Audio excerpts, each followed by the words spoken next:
الله الحمد لله رب العالمين والعاقبة المتقين والصلاة والسلام على رسول النبي الكريم أما بعد فأعوذ بالله من الشيطان الرجيم بسم الله الرحمن الرحيم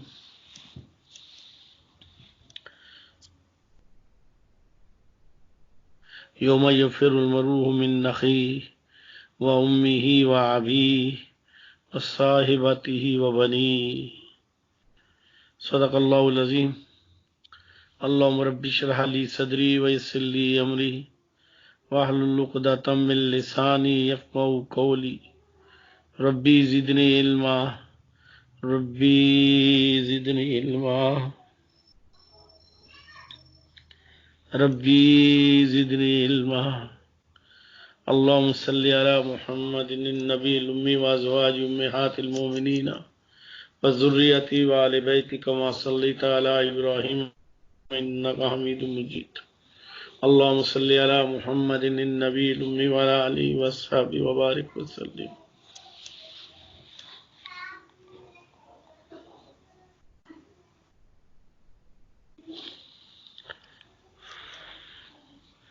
قرآن کی آیتوں میں قیامت کا زلزلہ جو پہلا سور پھونکے جائے گا، پھر اس کے بعد جب دوبارہ اٹھایا جائے گا، سور پھونکا جائے گا، جسے میدان محشر کا دن کہتے ہیں، جس کی بے تحاشا آیتیں قرآن مجید میں اور احادیث مبارکہ میں واقعات اور عبرتناک انجام سے روشناس کرایا گیا، سکھایا گیا کہ آج آپ کے پاس وقت ہے، کل آپ لوگوں کے پاس کوئی وقت نہیں ہوگا، اور وہ دن عدل کا دن، سختی کا دن، گھیرے جانے کا دن، مشکل کا دن، عذاب کا دن، بہت سخت قسم کے واقعات ہیں. میں ان کی تفصیل میں نہیں جاؤں گا کہ بہت وقت چاہیے.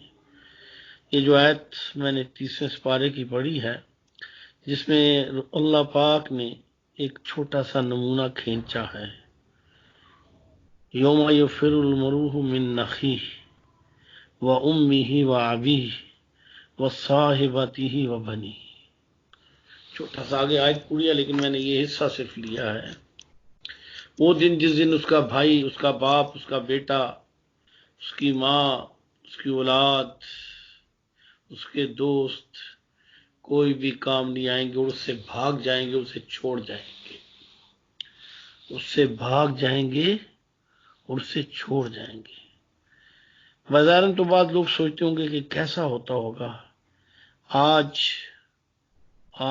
اللہ جل شانہ نے اس کا منظر اس وائرس کورونا کے ذریعے دکھا دیا ہے. جب کسی کو کورونا ہوتا ہے تو اس کی ماں، اس کا باپ، اس کی بیوی، اس کے بچے، اس کے بیٹے، اس کے دوست، اس کے رشتہ دار بھاگ جاتے ہیں. بعض علاقوں میں لاشیں پڑی ہیں، لاشیں اٹھانے والا بھی کوئی نہیں ہے، دفنانے والا بھی کوئی نہیں ہے. تو یہ اللہ رب العزت یہ منظر کھینچ رہے ہیں اور دکھا رہے ہیں اور سکھا رہے ہیں اور بتلا رہے ہیں کہ جب میدان محشر میں بھی کوئی پکڑا جائے گا نا، تو پھر اسی طرح سارے بھاگ جائیں گے. ماں کو خطرہ ہوگا یہ مجھے نہ پھنسا دے، باپ کو خطرہ ہوگا مجھے نہ پھنسا دے، بیوی کہے گی یہ میرا نام نہ لے لے، بیٹا کہے گا مجھے نہ پھنسا دے، بیٹی کہے گی مجھے بھی نہ کہیں جھگڑا پڑ جائے، دوست احباب بھائی سارے بھاگ جائیں گے. یوم یفر المرء من اخیہ وامہ وابیہ وصاحبتہ وبنیہ. آج اللہ نے یہ منظر دکھا دیا ہے کہ جس کو کورونا ہوتا ہے بھاگتا بھاگتا چھپتا پھر رہا ہے، اور پولیس کہاں سے پکڑ رہی ہے، کس سے ٹریس کر رہی ہے، اور اسے کوئی پناہ نہیں دے رہا، کوئی گھر میں نہیں پناہ دے رہا، زندگی مشکل ہو گئی، ٹھکانہ. یہ تو ابھی دنیا ہے، دارالعمل ہے، دارالجزا ہی نہیں. تو میدان محشر میں جو کچھ ہونا ہے اس کا چھوٹا سا نمونہ اللہ جل شانہ نے دنیا میں ہمیں دکھایا کہ یہ دیکھ لو تم. کوئی آنے نہیں دے رہا اپنے ملک میں، اپنے ملک کے لوگوں کو ملک میں نہیں آنے دے رہے، کوئی جانے نہیں دے رہا، کوئی اپنے گھر میں نہیں آنے دے رہا، کوئی حتیٰ کہ اتنی سختی، تلخی، مشکل، پریشانی بن گئی ہے کہ گھر کے اندر بھی لوگ ایک دوسرے کے فاصلہ رکھ کے بات کر رہے ہیں کہ کوئی جراثیم نہ لگ جائے۔ کوئی سوچ سکے گا کہ ماں اپنے بچوں سے، بیوی خامد بھی ایک دوسرے سے گھبرانا شروع ہو گئے؟ بازاروں میں دکانیں بند، مساجد بند، مدارس بند، بیت اللہ بند، مسجد نبی بند، روزہ رسول بند، اور یہاں باہر نکلنا بھی اکثر جگہوں پہ کرفیو لگ گیا، بند۔ اور اگلی زندگی بھی ہے کہ گھر میں قیدی کر دیے گئے، نظر بند کر دیے گئے، اور گھر کے اندر بھی ہر آدمی دوسرے آدمی سے آوازار ہے، پریشان ہے، اداس ہے۔ یہ تو چھوٹا سا ایک نمونہ اللہ نے بیماری، اور بیماری وہ جو نظر بھی نہیں آ رہی، ان آنکھوں سے دیکھی بھی نہیں جا رہی۔ میدان محشر کے تو عذاب دیکھے جائیں گے، میدان محشر کی تو خوفناک قسم کے عذاب سب کو نظر آئیں گے۔ ایک حدیث آتی ہے، میں نے ایک کتاب میں پڑھی تھی، ایک ہی دفعہ پڑھی یہ کتاب میں، کہ میدان محشر میں حساب کتاب شروع ہونے سے پہلے جو واقعات ہیں وہ تو لمبے ہیں۔ ہر نبی کو کھڑا کر دیا جائے گا اور نبی کے پیچھے اس کی امت ہوگی۔ سیدنا آدم علیہ السلام سے لے کے رسول اللہ صلی اللہ علیہ وسلم، خاتم النبیین، سید الاولین والآخرین، امام الانبیاء والمرسلین، سید الابرار کے پیچھے آپ کی امت ہوگی۔ اللہ کرے کہ ہمارا شمار بھی ان میں ہو۔ اب اللہ جل شانہ کی طرف سے ابھی حساب نہیں شروع ہوگا، ساری امتیں کھڑی ہیں اپنے نبی کے ساتھ، نبی کے پیچھے پیچھے کھڑی ہیں۔ تو اچانک جب اس کو لایا جائے گا جہنم کو، روایت میں آتا ہے جہنم کی 70,000 لگامیں ہوں گی، اور ہر لگام کو 70,000 فرشتے نے پکڑا ہوگا، اور ایک فرشتہ کئی ہزاروں نہیں لاکھوں انسانوں سے قوی اور تگڑا اور قوت والا ہوتا ہے۔ 70,000 لگامیں ہوں گی، ہر لگام کو اس کو کنٹرول کرنے کے لیے 70,000 فرشتہ ہوگا، اور اسے ایک مقام پہ رکھا جائے گا میدان محشر سے جو دیکھ رہے ہوں گے لوگ۔ اچانک میدان محشر میں کھلبلی مچ جائے گی، شور مچ جائے گا، گھبراہٹ شروع ہو جائے گی، پریشانی ہوگی، چیخو پکار شروع ہو جائے گی کہ آگ میدان محشر کی طرف چل آئی ہے۔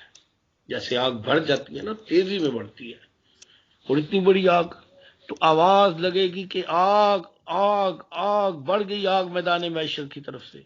ساری امت والے پریشان ہوں گے، دیکھنا شروع کریں گے، تو جبرائیل امین کی آواز آئے گی علیہ السلام کی کہ آگ امت محمدیہ صلی اللہ علیہ وآلہ وبارک وسلم کی طرف آ رہی ہے۔ رسول اللہ صلی اللہ علیہ وسلم خود نفس نفیس موجود ہوں گے۔ آواز آئے گی کہ یہ آگ کا جو رخ اور جو جانے کا انداز ہے اور جس طرف جا رہی ہے، وہاں محمد صلی اللہ علیہ وسلم اللہ کے حبیب اپنی امت کے ساتھ کھڑے ہیں، اور آگ اس طرف آ رہی ہے۔ جب یہ بات کہی جائے گی تو نبی صلی اللہ علیہ وآلہ وبارک وسلم کی نگاہ مقدس، نگاہ مبارک آگ کی طرف پڑے گی، تو آپ آگ کو دیکھیں گے کہ آگ بہت تیزی میں شوٹ کر کے، انتہائی تیزی میں میدان محشر کی طرف اس حصے میں آ رہی ہے جہاں نبی صلی اللہ علیہ وسلم اپنی امت کے ساتھ ہیں۔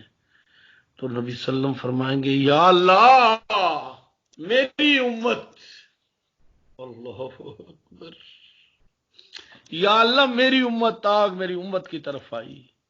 وہ امت جو آج اپنے نبی کی سنتوں کا مذاق اڑاتی ہے، وہ امت جو شادیوں میں نبی کی سنتوں کو ذبح کرتی ہے، وہ امت جو روزہ رسول میں نبی کی موجودگی میں انتہائی عجیب فعل اختیار کرتی ہے، وہ میدان محشر کے اتنے سخت وقت میں رسول اللہ صلی اللہ علیہ وسلم فرمائیں گے یا اللہ میری امت، میری امت، رب امتی، رب امتی، میری امت کی طرف آ رہی ہے۔ آپ جب اس طرح فرمائیں گے اور بارگاہ الہی میں التجا کریں گے تو جبرائیل امین اتر آئیں گے، ایک دم جا کے اتر آئیں گے۔ حضرت جبرائیل امین علیہ السلام کے ہاتھ میں ایک پیالہ ہوگا بڑا سا، رسول اللہ صلی اللہ علیہ وسلم کے دستے اقدس میں وہ پیالہ دے دیں گے اور فرمائیں گے یا رسول اللہ آئیے، آپ اس آگ جو آ رہی ہے اس آگ کے اوپر یہ پیالے کا پانی اس طرف پھینک دے۔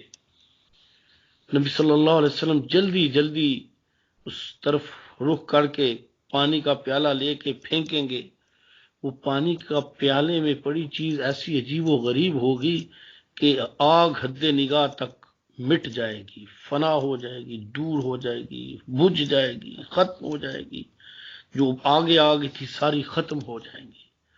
رسول اللہ صلی اللہ علیہ وسلم کے چہرے انور پہ خوشی کا اظہار، آنکھوں سے خوشی کا اظہار، میری امت بچ گئی، میری امت بچ گئی۔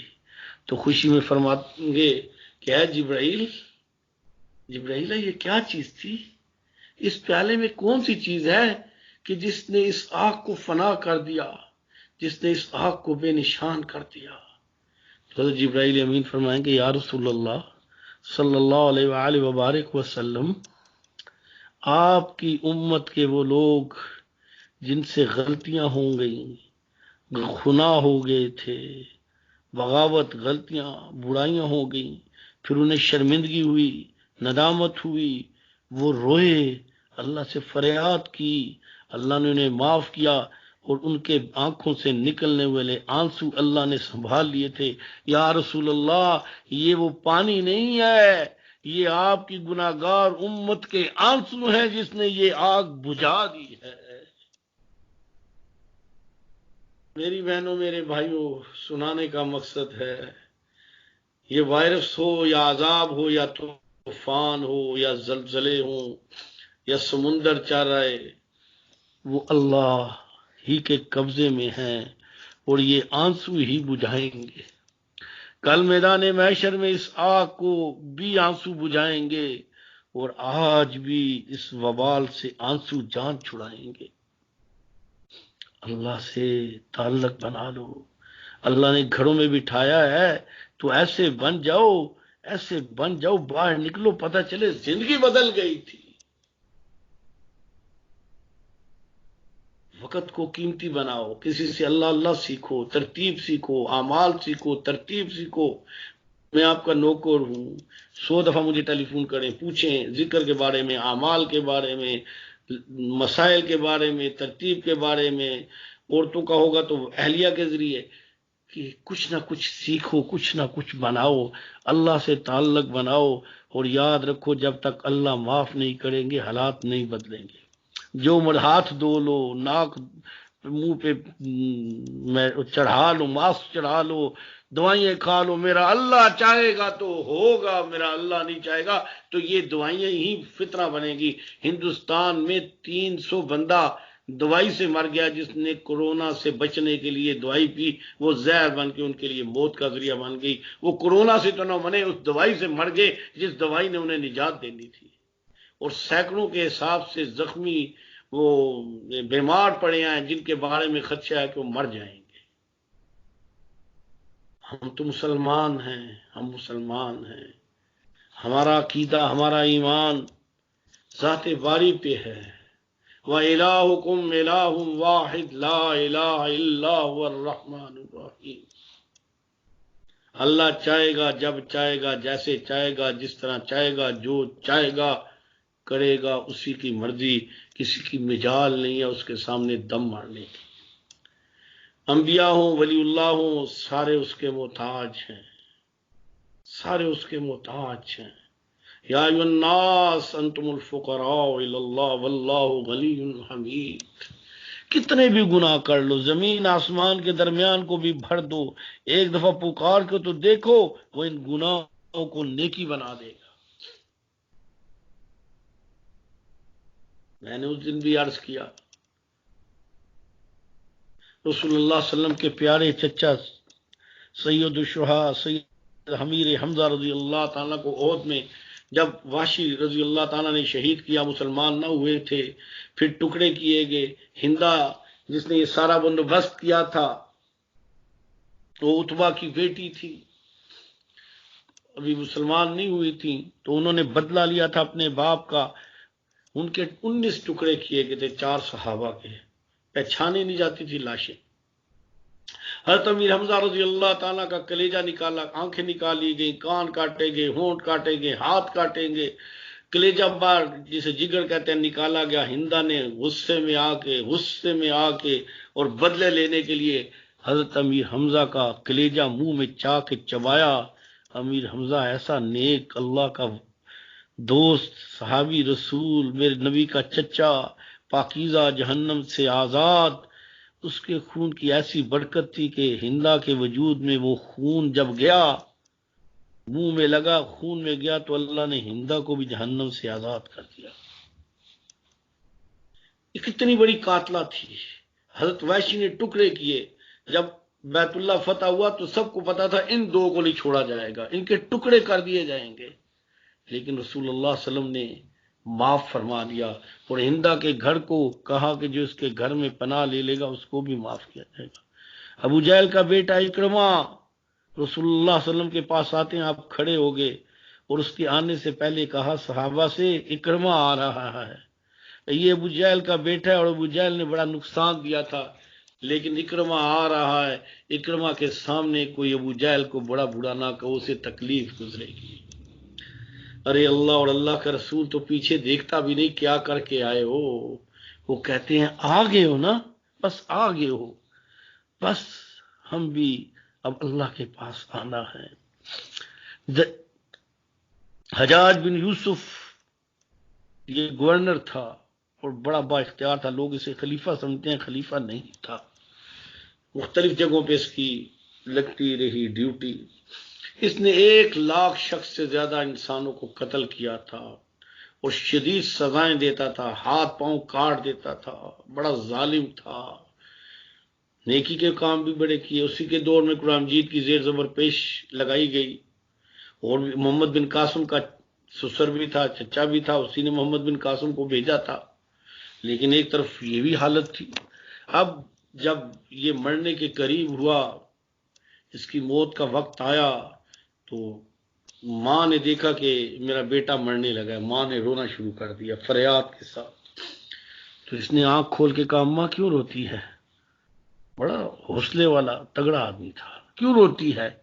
اس نے کہا بیٹے کیوں نہ روؤں، تو نے لاکھوں انسان قتل کیے، لوگوں کے ہاتھ پاؤں کاٹے، ظلم کیے، آج تو مر جائے گا، کیا بنے گا تیرا، کیا ہوگا تیرے ساتھ؟ جب یہ بات کہی تو حجاج بن یوسف نے ماں کی طرف ایسے دیکھ کے کہتا ہے ماں، اگر میرا اللہ میرا حساب تجھے دے دے کہ چل میں تجھے جج بناتا ہوں، تو اس کی ماں ہے، تو میرا حساب و کتاب، میری نیکیاں برائیاں ظلم سب تجھے دے دے، اور کہے چل جو تو فیصلہ کرے گی تو اس کی ماں ہے، مجھے قبول ہے، اللہ تجھے دے دے تو تو میری ماں ہے، تو میرے ساتھ کیا سلوک کرے گی؟ ماں تھی. اس نے کہا بیٹے تو میرا بچہ ہے، لاکھ بڑا، بہت بڑا، ظالم بھی، لیکن میرا تو بیٹا ہے نا، میری تو آنکھوں کا تارا ہے، میرا تو دل ہے، میں تو نہیں چاہوں گی تو آگ میں جلے، میں تو تجھے معاف کر دوں گی. اس نے کہا ماں پھر سن لے، تو ایک ماں ہے، تو ایک ماں ہے، ساری دنیا کی ماؤں کی محبت، شفقت، رحم دلی جمع کر تو اللہ کی جو مخلوق سے محبت ہے اس کا مقابلہ نہیں ہو سکتا میری ماں. یہ کہا اور فوت ہو گیا.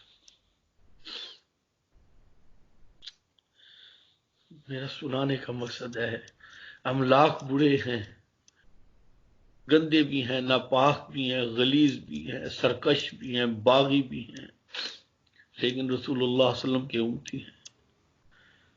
خار ہیں، بدکار ہیں، ڈوبے ہوئے ذلت میں ہیں، کچھ بھی ہیں لیکن تیرے محبوب کی امت میں ہیں.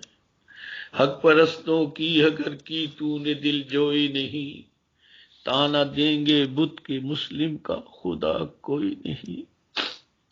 ارے ہماری استغفار کیا کرتی ہوگی، میرے نبی صلی اللہ علیہ وسلم کی مجلس سے مسجد نبوی علیہ الصلوۃ والسلام میں صحابہ رضوان اللہ تعالی علیہ اجمعین بیٹھے تھے. ایک صحابی نے کہا یا رسول اللہ صلی اللہ علیہ وسلم ہمارے ماں باپ آپ پر قربان جائیں. یا رسول اللہ جب ہم گناہ کر لیتے ہیں، خطائیں ہو جاتی ہیں، غلطیاں ہوتی ہیں، ہم آپ کے پاس آ جاتے ہیں، آپ ہاتھ اٹھاتے ہیں، اللہ معاف کر دیتا ہے. یا رسول اللہ یا حبیب اللہ جب ہم آپ دنیا سے پردہ فرما لیں گے کیا بنے گا ہمارا؟ اللہ صحابہ پہ کروڑوں اربوں کھربوں رحمتیں نازل کرے جنہوں نے قیامت تک امت کے لیے رستے کھول دیے. الصحابی کالنجوم، میرے نبی کے صحابہ، میرے نبی کے صحابہ. رسول اللہ صلی اللہ علیہ وسلم نے جب یہ بات سنی تو فرمایا تم لوگ پریشان نہ ہو، جب میں دنیا سے چلا جاؤں گا تو انبیاء کو قبر کی مٹی نہیں کھاتی. الحمدللہ میری امت کے اعمال مجھے پہنچائے جائیں گے. جب امت کی نیکیاں آئیں گی، جب امت کی اچھی باتیں آئیں گی، میں دیکھوں گا، مجھے خوشی ہوگی، میں ان کے لیے دعا کروں گا. اور جب امت کے گناہ، امت کی غلطیاں، امت کی کوتاہیاں، امت کی سیائیاں روزہ رسول میں فرشتے مجھے پہنچائیں گے کہ یا رسول اللہ یہ آپ کی بیٹیاں، یہ آپ کے بیٹے، یہ آپ کی روحانی اولاد، یہ آپ کی امت یہ کرتوت کر رہی ہے، یہ اس کے گناہ، یہ اس کے گناہ. فرمایا جب میرے پاس امت کے گناہ آئیں گے تو پھر میں امت کے لیے استغفار کروں گا.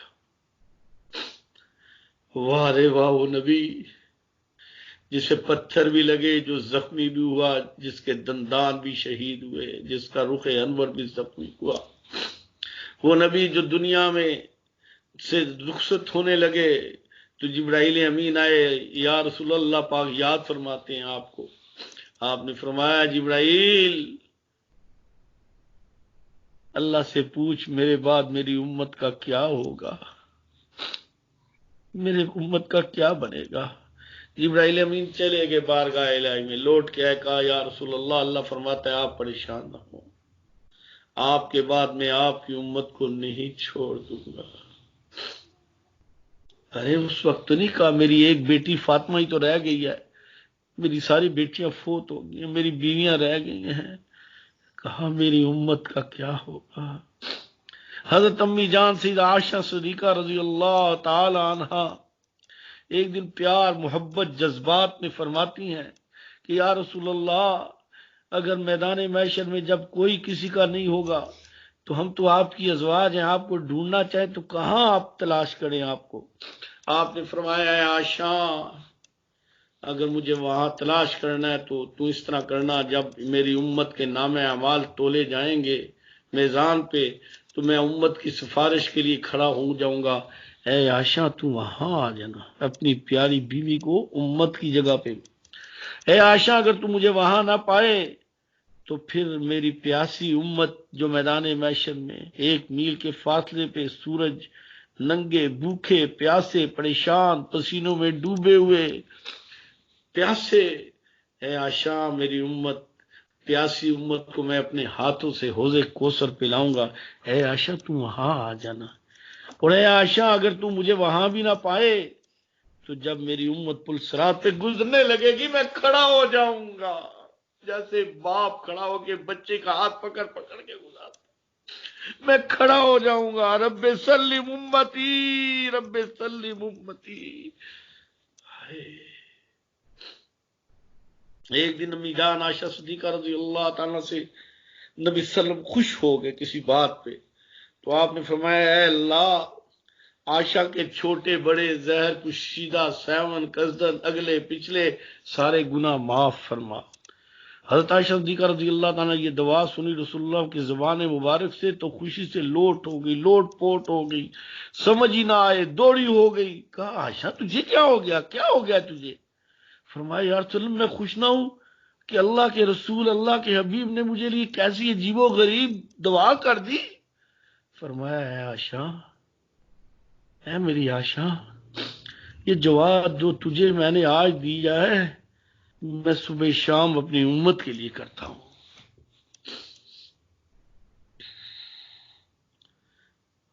خاک گناہگار بھی ہیں، سیاکار بھی ہیں، بدکار بھی ہیں، ریاکار بھی ہیں، لیکن کسی سے ہمارا تعلق ہے، کسی کی نسبت سے اللہ کے ساتھ تعلق بھی ہے۔ نہ پریشان ہونے کی اس میں، بس اللہ کے نبی سے اور اللہ سے اپنا تعلق سیدھا کر لوں۔ اللہ نے گھروں میں بٹھایا ہے، فرصت دیا ہے، تو اپنے گھروں کو مدرسہ بنا لو، مساجد بنا لو، اپنے بچیوں کی، اپنی بیویوں کی، بیوی خامدوں کے ساتھ گھر کی ترتیب اعمال کی ترتیب، جو صورتیں قرآن مجید کی بھول گئی ہیں وہ یاد کر لو، آپس میں ایک دوسرے سے سنو، نماز سیکھو، اعمال سیکھو، ذکر خود بھی کرو، ذکر کی ترتیب بناؤ، تلاوت کرو، درود شریف پڑھو، استغفار کرو، کہ یہ قید ہماری ختم ہو جائے۔ اور لا الہ الا انت سبحانک انی کنت من الظالمین۔ مفسرین فرماتے ہیں کہ جب آدمی یہ دعا پڑھتا ہے نا، فاستجبنا له ونجیناه من الغم وکذلک ننجی المؤمنین، ہم نے سن لیا، ہم نے نجات دی، اور جو بھی کرے گا ہم اسے نجات دیں گے۔ ایسے ہی مفسرین فرماتے ہیں کہ کسی آدمی پہ برا وقت آ جائے، آفت آ جائے، پریشانی آ جائے، بیماری آ جائے، تکلیف آ جائے، پابند سلاسل کر دیا جائے، قید میں چلا جائے، تو جب یہ کلمات پڑھے گا تو ان کلمات کی برکت سے اللہ اسے وہاں سے نکالے گا۔ اب میں، آپ، ہم سب اپنے گھروں میں نظر بند ہیں، اور ہمیں اللہ سے تعلق بنانا ہے۔ دیکھیں میرے ساتھ آپ کا میرے ساتھ تعلق ذکر کی نسبت سے ہے۔ میں نے کوئی ووٹیں نہیں لینی، میں نے کسی سے چندہ نہیں لیا، مجھے کسی سے پیسے کی ضرورت نہیں، مجھے کسی کی کوئی خواہش نہیں، مجھے حضرت صاحب کہنے اور سننے کا بھی شوق ذوق نہیں ہے۔ الحمدللہ الحمدللہ، اللہ کا شکر ہے، میری تو زندگی کی خواہش ہے کہ میں کسی کے کام آ جاؤں، میرا مال، میرا وقت، میری زندگی کسی مسلمان کے اور خصوصاً ساتھیوں کے کام آ جائے۔ تو گزارش ہے، ذکر کی ترتیب نہیں سمجھ آتی، اگر آپ لگ گئے تو سیکھیں، بتائیں۔ واٹس ایپ پہ، مکسٹر پہ میرا نمبر، میری بیوی کا نمبر بھی لکھا ہوا ہے، سیکھیں، پوچھیں ہم سے، انشاءاللہ ساتھی ہیں، ان کے ساتھ آپ کو تھرو کر دیں گے، ترتیب سکھائیں گے۔ صرف تقریریں کرنا مقصد نہیں ہے، اللہ سے جوڑنا مقصد ہے، اور یہ ذکر ایک ایسی نعمت ہے کہ جس کے ذریعے آدمی اللہ سے جڑ جاتا ہے، اللہ والا بن جاتا ہے۔ ایک بزرگ کے پاس ایک نوجوان گیا کہ حضرت ایک وظیفے کے لیے آیا ہوں، تو آپ نے فرمایا کیا، کس بات کا وظیفہ چاہیے؟ کہا کہ مجھے اللہ سے محبت ہو جائے۔ انہوں نے فرمایا یہ تو سب سے آسان ہے، ارے جن کو اللہ سے محبت ہے ان سے تو مل لے، تجھے بھی اللہ سے محبت ہو جائے گی۔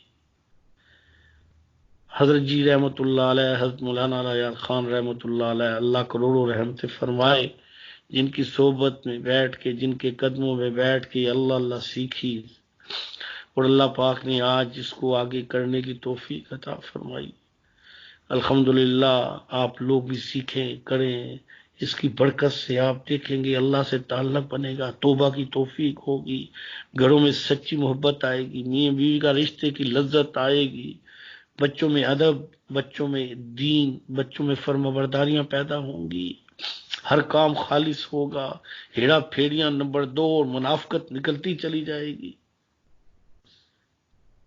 تو بھی میں نے جو یہ گزارشات کی ہے کہ اللہ ہی ہمیں اس عذاب سے چھڑا سکتا ہے، اور تب چھڑائے گا جب ہم اللہ کے بن جائیں گے، اللہ سے تعلق بنائیں گے، اللہ کے ساتھ ہمارا رشتہ استوار ہو جائے گا۔ اللہ میرے آپ کے گناہ معاف فرمائے، اللہ ہم سب پہ رحم فرمائے، ذکر کی ترتیب کو اچھی طرح سیکھیں، کریں۔ وقت ہوتا ہے، راتیں بھی اچھی ماشاءاللہ لمبی راتیں ہیں، رات میں بھی کچھ اللہ سے معافیاں مانگے۔ اللہ میرے آپ کے سب کے گناہوں کو، غلطیوں کو، کوتاہیوں کو معاف فرمائے۔ السلام علیکم۔